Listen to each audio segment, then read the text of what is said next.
Very often the conversation that we have majors on the private driver, and most of the kind of interactions we'll have with people will be talking about, well, what does it mean for these people over there and people that want to go on holiday to Cornwall and all that sort of stuff.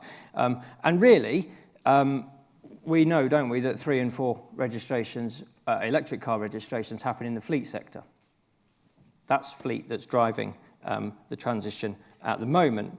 That's fleet that's driving adoption. So we think that fleet's a good place to figure out what's working. Fleet's doing everything first. What can we learn from the fleet sector? And that's what we're going to talk about next, how we can take the learnings from the fleet sector into the next phase of electrification. So I'm going to invite our 3 panelists on the stage for the first discussion of the day. I'd like to make a quick thanks to Geotab, who are coming here for a second year as a panel partner. I think we have a video first, and then I'll ask the team to come up.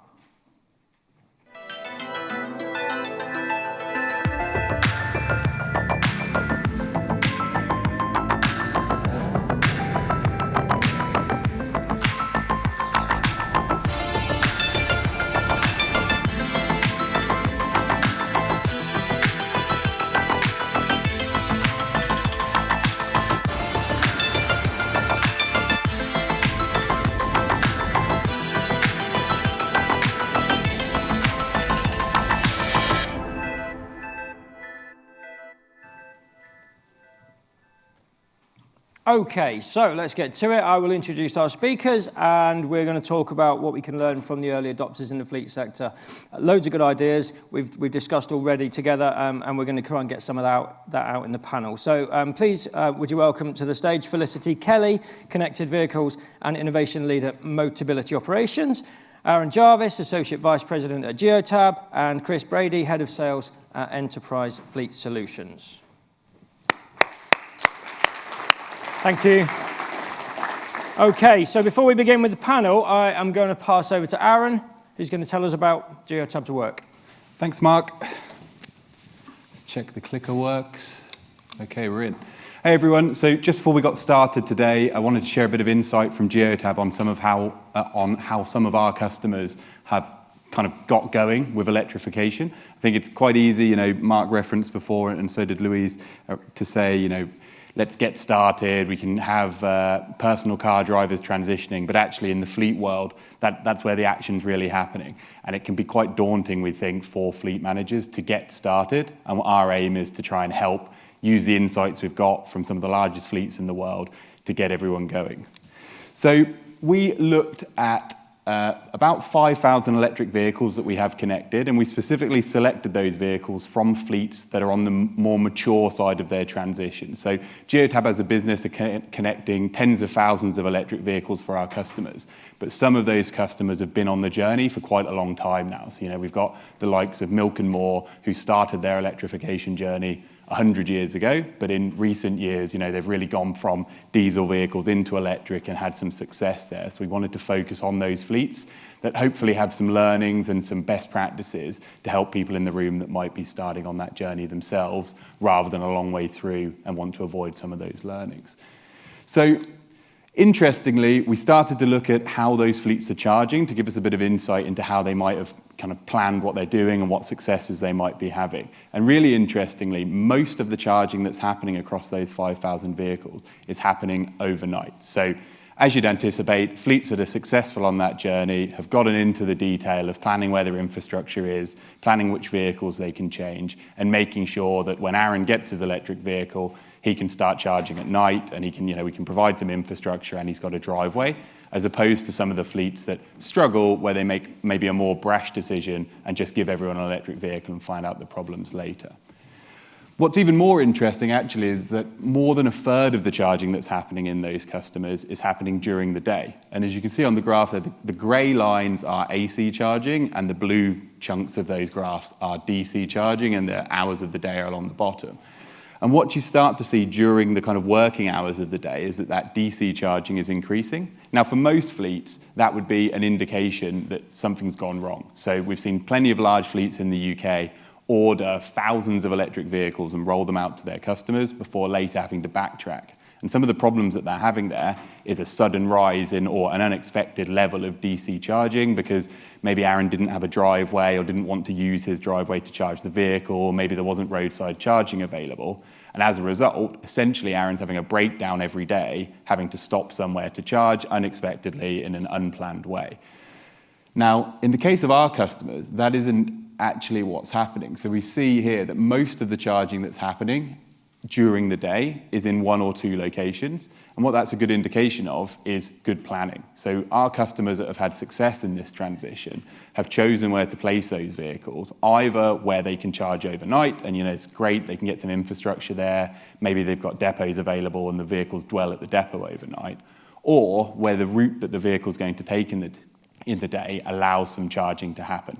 Now, that's quite important, and it's the most common thing that our customers overlook, is actually you can transition some vehicles that need to charge during the day, because actually vehicles dwell all of the time. Maybe that's that there's a particular delivery route that involves some charging, or maybe it's that people need their lunch break and they're working in a job where they have to take an hour every day to rest and recover. Now, what's more interesting than that is what's not going so well in our fleets, or where they could improve, I would say. So most of the charging that's happening across these 5,000 vehicles is happening above 50% state of charge. And that's a clear indication to us, I think, that that range anxiety at least existed 2 or 3 years ago at the start of the procurement cycle, but likely still exists today. And that is proven by the fact that these vehicles aren't being run to the maximum capacity. But that's a great opportunity. So today, across these vehicles, almost all of them, or the vast majority of them, are charging above 50% and never going below that state of charge. And what that presents is a great opportunity, and hopefully a good jumping off point for fleets that haven't started yet. So these vehicles were likely selected with a much greater capacity than was required for the job that they were going to be doing. And as a result, great, they're charging overnight, but they're never actually getting their, using their full battery. And what this means is you can start to move those vehicles. It's a great opportunity we're working on now with our customers to move a vehicle that might be doing short stop delivery in central London to a different city that's colder, as an example. So the range is decreased dramatically after a few degrees temperature change. So moving a vehicle from London to Scotland, for example, might mean that it's actually the right vehicle for that job. And then that vehicle can be backfilled with a less expensive, smaller vehicle, essentially. So there's a great opportunity there for fleets that have already got electric vehicles to move, and a jumping off point for everybody else to be able to be a bit more confident based on these larger fleets that have been earlier movers being in the right position. So in summary, you won't be surprised to hear me say that we think that being informed and using data is a great place to start, and that using that data over the life of your fleet is the right thing to do and can actually save you a lot of money and make sure you're not leaving money on the table. And now the light's flashing at me, so I'm going to sit down so we can get into the more interesting panel.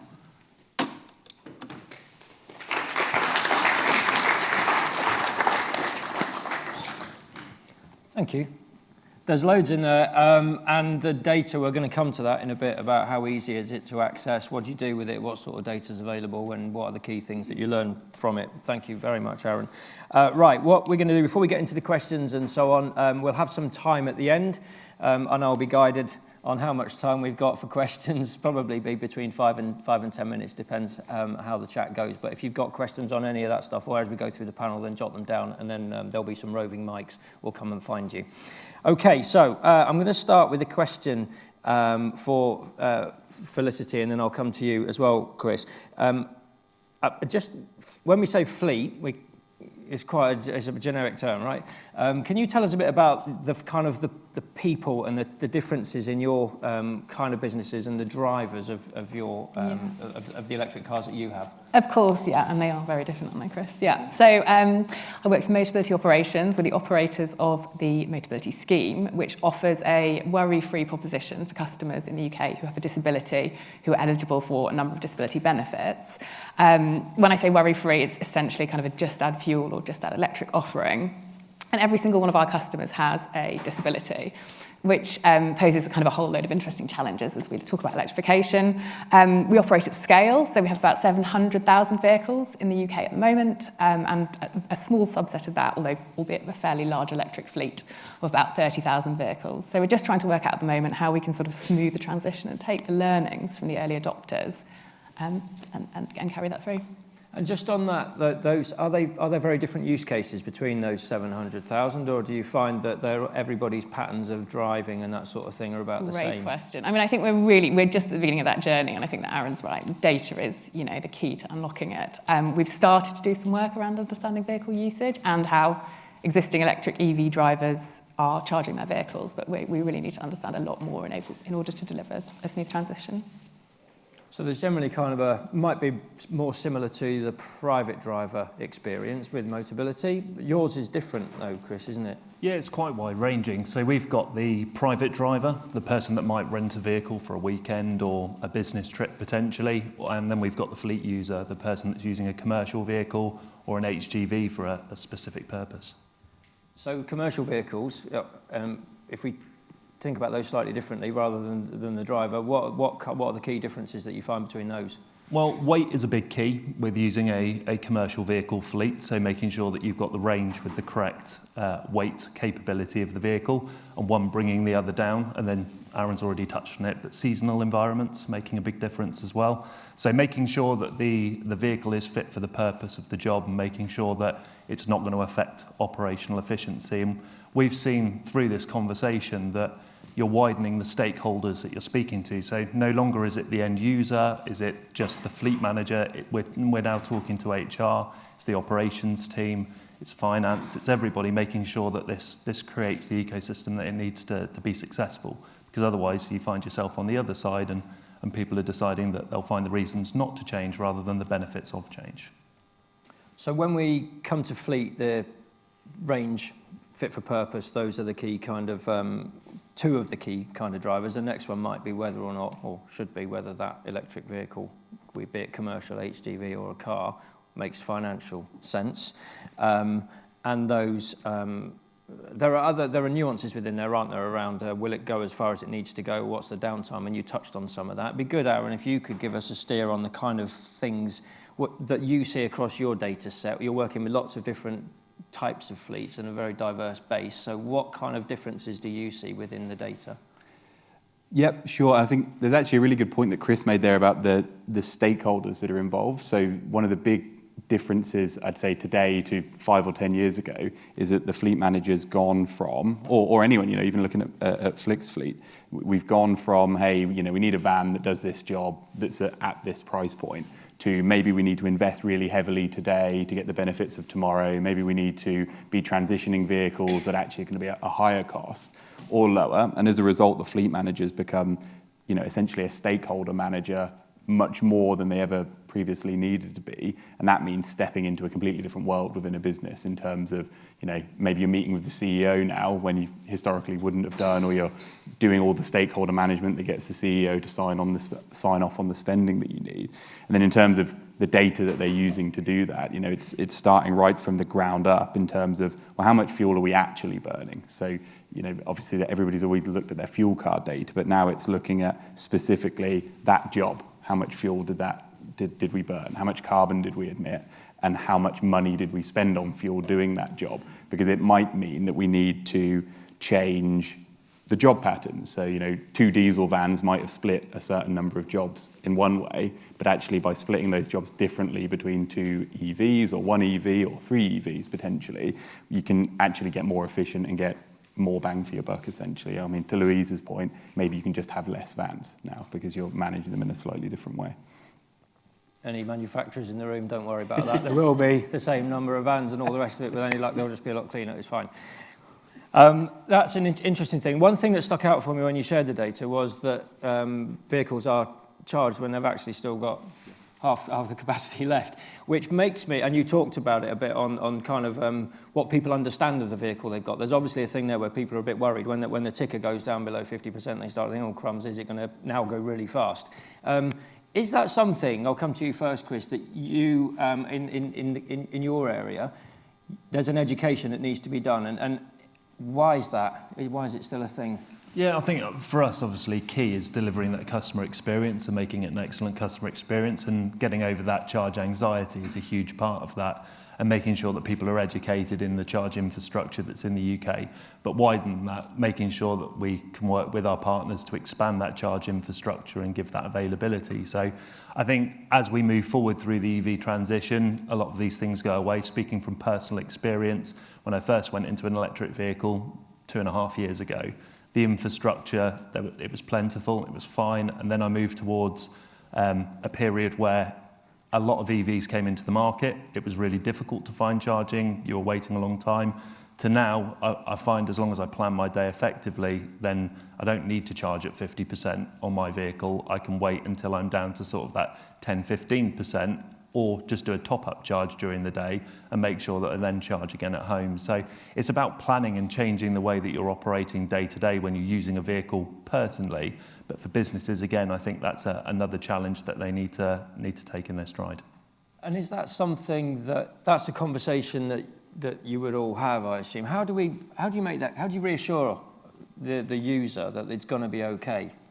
I think a lot of it is evidence-based. So it's a case of them taking a leap of faith in the first instance and actually utilising these vehicles, and again, creating that environment as to the benefits of change. And again, for fleets, about the costs of operating potentially versus the risks of, well, I might not have enough range left for the end of my day. So, and I've found personally, I had the range anxiety and all of the issues that might come with it when I first went into an electric vehicle. And speaking from experience, it's actually been a really positive experience and a really beneficial experience rather than a negative one. Felicity, your users, I suppose the drivers, they've got different requirements. Yeah. And it'd be good to touch on what some of those different requirements are and whether there are different anxieties. You mentioned each of those has as a disability of many varied types, I would guess. So what do you hear from all of those people? Those that have firstly taken electric cars, but also those that haven't or won't. What do you hear from them? Yeah, gosh, lots of things. So perhaps unsurprisingly, we've had a lot of really interesting feedback from the early adopters about things. It's range anxiety remains a really high concern, and I think that lots of leases that end early, one of the big reasons is lack of confidence in the range, or sort of a mismatch in terms of their expectations. I think what we're looking at is immersion. So I drove around in an EV for about a month, and once you get used to the fact that if it says it's got 20 miles, you can probably do 10 quite safely. I like to be risky. I think more broadly, MO customers face a much wider challenge, which is the inaccessibility of the public charging network. So at the moment, a lot of our customers have home chargers, but the reality is that in the future, there will be a significant percentage that don't. And a lot of the feedback we get at the moment is that their experience of using the public charging network is challenging in lots of different ways. They're inaccessible for wheelchairs, paying is really difficult. So what we're trying to do as a team at the moment is work out how we can tackle those pain points and bring it together. But yeah, there's some big changes, I think, that need to happen. That's interesting, because we kind of think, we talk a bit about the EV bubble, we're making progress, the numbers get bigger every year, that kind of thing, but sometimes you hear something different from people that haven't quite kept up or heard about it or aren't that interested. I'm going to come to you actually, Aaron, because and I don't have this question written down, so hopefully you can answer it. Does the data tell us that we've got enough chargers at the moment to do the job that we need? We know that most cars, 85% of electric cars are charged at home or on without using public charging. But then Chris mentioned there that, there was a time when there was plentiful and then it wasn't. And what is it now? Yeah, it's a good question, and we're actually trying to do a bit of work with the Association of Fleet Professionals on this. So I think the public charging network is certainly in a place where it can sustain today's capacity, and we're seeing a lot of good work by GridServe and the like to increase that. I don't think we're too concerned about what that roadmap looks like, but where there's definitely a gap is on roadside charging. So the majority of van drivers, or at least a good percentage of them, park on the side of the road at home, and therefore most of them can't charge at home, because we're in a little bit of a trap where the return of investment of putting charging infrastructure on the side of the road is a 4, 5, 6 year payback. and councils make their decisions on what they do based on, 1, 2, 3 year terms. So we're a little bit stuck and trying to work with the industry to try and improve that roadside bit so that more fleets can do what I was saying before, which is charge overnight, essentially, because actually vehicles have developed in such a way now in battery technology that charging during the day isn't that necessary for a good chunk of the work that happens. So, and that will be something that you hear as well, but won't it? Because there'll be hotspots within the UK where Motability customer penetration, I suppose, is greater than in other areas, and there might well not be charging solutions for that. I'll ask you first and then come to you. What do we need to do about that? What would you like to see change? I think there needs to be more support and more pressure, I guess, on local councils to make that happen. And how do we do that is by pooling our data, essentially. Ultimately, things change in local government through lobbying and getting those data sets together. So, we're working with some of our main competitors, essentially, to provide this data to be able to help the AFP lobby local government. And I think once we start crossing boundaries as well, so maybe working with a Motability to say, well, there's not only 10 van drivers on that road, there's also 6 disabled people. And actually, if we put this charging infrastructure there, everybody could transition. We start to go on that journey, I think, a bit more rapidly. Yeah. Well, to Aaron's point, I know some of my colleagues in the innovation team have been working with, I'm probably assuming some people in this room from Oxfordshire, around piloting sort of on-street charging solutions for Motability customers. But also, it's absolutely sort of partnership. So we've just done a really exciting project with Cenex where we were able to kind of share postcodes of our customers, I guess, in sort of an anonymised way, so that local authorities can see density of customers. Obviously, we need to transition all of our customers in the next 10 years or so. So that's a really good guide of where there's going to be sort of concentrations of electric vehicles to sort of support planning. And it's had really incredible reception, actually. And we're hopeful that lots of local authorities will find that a really useful tool. And like you say, hopefully there'll be other partnership opportunities to kind of layer other data sources in. So we talked about supporting drivers, we've talked about range charging and so on. Really in the fleet sector where it's going to be a yes or no is when it comes down to what the numbers kind of say, I guess. There's going to be an ESG consideration and so on and so forth, but really the procurement person needs to say yes or no. Be good to get a feel for what those numbers say. Does it make sense, and what strategies, I'll come to each of you, do you use to persuade the right people to speed up the transition? I'll ask you first, Chris. Yeah, so again, and not to steal Aaron's thunder on this, but using the data is a really big part of the way that we've helped, and back to your previous point as well, to educate people on the change to electrification is about preempting any of those concerns and making sure that the data supports the transition, again, to make sure it's going to work when it goes through.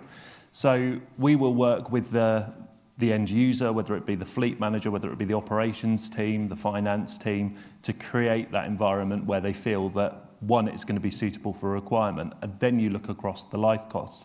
And I think it's still too early to make that distinction around what that cost point looks like.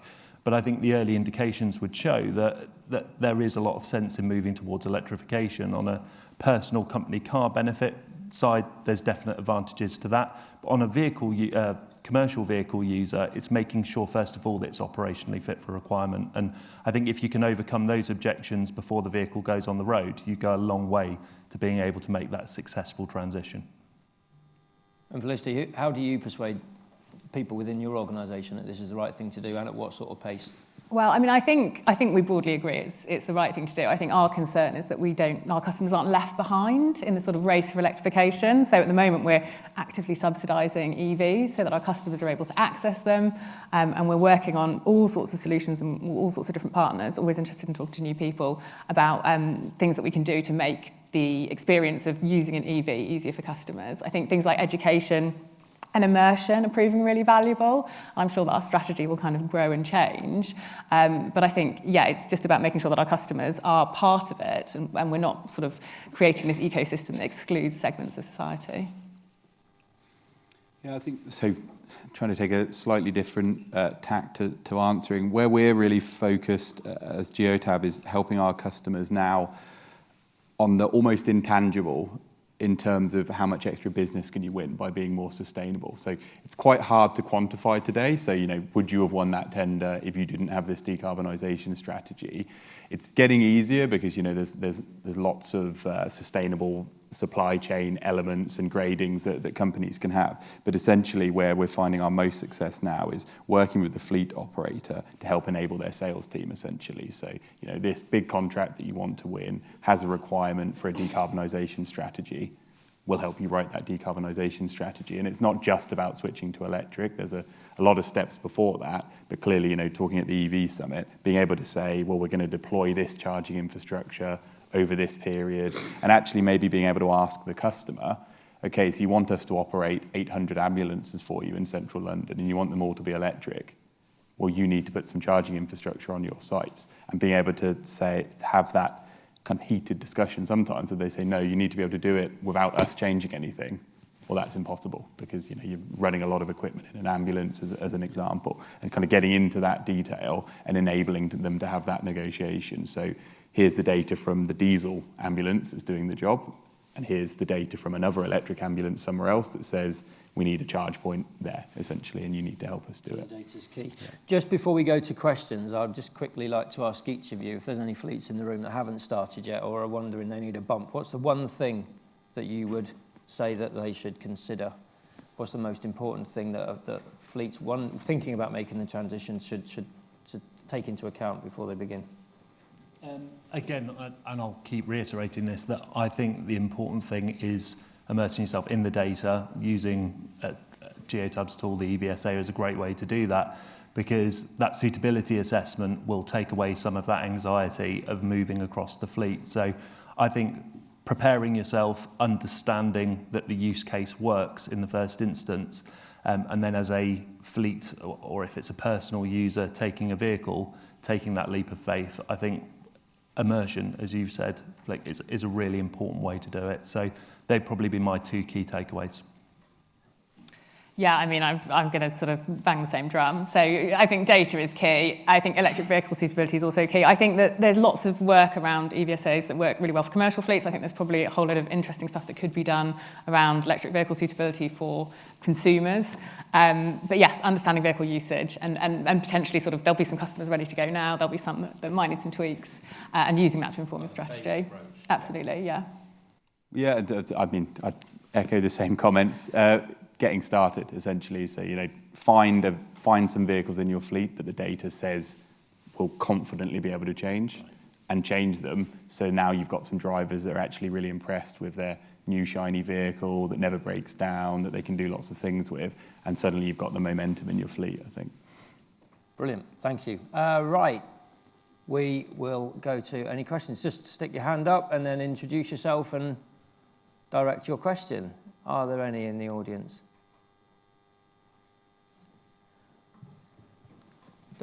Basically the furthest away. Loud voice.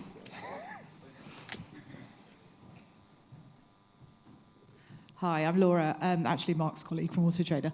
I'm just interested to know the proportion of Motability cars that are electric now, and the kind of, I guess, the market size of Motability.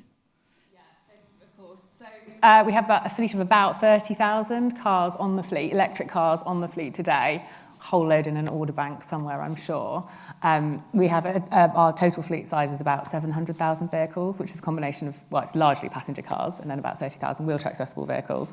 And that 700,000 is of an eligible customer base of about 2 million customers. And also, that isn't to say that's people with disabilities who will experience other challenges as well, but that's specifically the potential customer base of Motability scale. It's a lot of people impacted by the lack of accessibility. Yeah, big opportunity. Mm-hmm. One right up at the back there. So we talked a lot about efficiency and the possibilities of downtime. What's the experience of the panel because downtime is a very intangible thing, and it's a very costly thing as well. And we've talked about, you know, maximising the efficiency, the total cost of ownership, and all of those kinds of things. What's the experience of the panel around maximising the uptime of the vehicles in the electric vehicle world versus perhaps diesels and so on? I can jump in first if you like. Yeah, so I kind of covered in the data there a little bit, but where I mentioned, you know, on the negative side, seeing a big increase in DC charging during the day when you implement electric vehicles, we've seen a lot of large fleets of not taking a data-led approach and just said, everybody's taking an electric vehicle next. That you essentially build up a lot of breakdowns in kind of in ICE vehicle terms where drivers can't do their job and have to stop somewhere. They have no idea where to stop, so they end up at, you know, some charging infrastructure that's not fit for purpose, or there's a queue, or it's not planned, and suddenly they're off the road for 3 or 4 hours, and that's, you know, half a working day, quite a high cost to the fleet. So that's probably the one that stands out for me from our customers' point of view. Yeah, similar theme as well, to be fair, Aaron. I'd say that looking at preventative maintenance, planned maintenance from an SMR angle, and the potential benefits of EVs in the nature of the way they operate, and the fact that that could create an environment where we do maximise uptime and reduce the downtime, that's an exciting opportunity, I think. So, yeah, that's something that I'd certainly take away. Do you see a big variation in not just fleet planning or lack of planning, but in kind of vehicle type, vehicle usage that would help answer that sort of question? I think there's definitely a variation. I think it's quite difficult, given electric vehicle availability over the last few years, for a fleet operator actually to get, you know, you're used to buying Ford Transits and speccing them exactly how you want to. If you can't get just Ford E-Transits and spec them exactly how you want to, that's a real big challenge for a fleet, and it does lead to some of those mistakes where, well, maybe we're a Ford house, so we're going to get everybody Ford E-Transits, and they're not the right vehicle for that job, or maybe just a lack of knowledge around, well, there's 3 different battery types of that E-van, and choosing the wrong one, or just picking one because of the availability that you have, again, causing these sort of unplanned events where the vehicle just wasn't the right vehicle for the job, essentially. And does that happen, sorry, I know we're on time, but I'm interested to just close this off. Does that happen because the person making the decision doesn't necessarily know what they need to make a decision on, or the product isn't just quite right for what they need, or the communication of the benefits of that product isn't clear enough? Lots of reasons. I think there's a number of fleet operators that today will be under the pressure of a CEO that's made a decision that they need to enact, you know, and set them a very difficult target against, like you say, not having the right product available necessarily. So that, for me, that's one of the key drivers at the minute, is just almost being forced to make a decision where there isn't a right answer in some cases. But again, if you look at the fleet as a whole, maybe moving vehicles around within the fleet could have made the product that's available suitable for a job in the fleet, but it could be that you're looking at just this vehicle that needs replacing, rather than the 99 other vehicles in the fleet that you could have gone for. Thank you. So with Auto Trader, we talk to it's just interesting to wrap this up. We talk to retailers about the kind of vehicles that they should be stocking, the kind of thing that they will need to sell and understand in the future. And if you're someone that's sold cars for 10 or 15 or 20 years, you kind of know what sells in your local area, you know how quick it will sell, you know roughly what you're going to pay for it and what you can sell it for. So that all works. What we're telling retailers now is the gut feel that you've got, the instinct that you've got, probably isn't as useful as it used to be, because things are changing much more quickly. These cars may or may not sell. They may or may not be a market. You may or may not make the sort of profit that you would expect to make. You need to follow the data. And it is exactly the same we're hearing from this conversation with fleets and actually with private drivers. And it's really interesting to kind of hear your perspectives on that this morning. I'd like to thank Geotab for the panel this morning, and all 3 of you for some really insightful comments. Thank you very much.